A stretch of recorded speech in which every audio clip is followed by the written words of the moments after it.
ఈ విత్తనాలు చూడండి, ఇవి నేలగోరింట విత్తనాలు.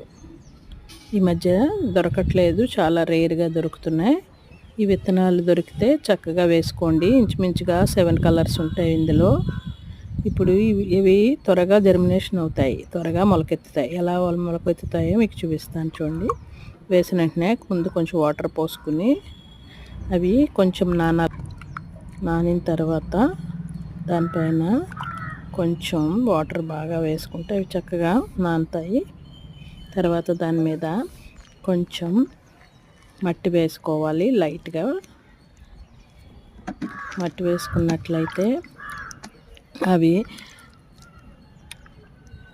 1 వీక్లో చక్కగా మనకి జర్మినేట్ అయిపోతాయి. ఈ విధంగా జర్మినేట్ అవుతాయి చూడండి. వీటిని చక్కగా చూడండి, ఇవి తీసి మనం వేరే కుండీల్లో వేసుకుంటే ఇలా మళ్ళీ చక్కటి మంచి మంచి కలర్స్లో పువ్వులు వస్తాయి. చూడండి, మొక్కలు కూడా అప్పుడే ఆల్రెడీ విత్తనాలు రెడీ అయిపోయినాయి. చూడండి, మళ్ళీ ఇందులో చాలా కలర్స్ ఉన్నాయి. Pink, red, white, violet colours ఉంటాయి.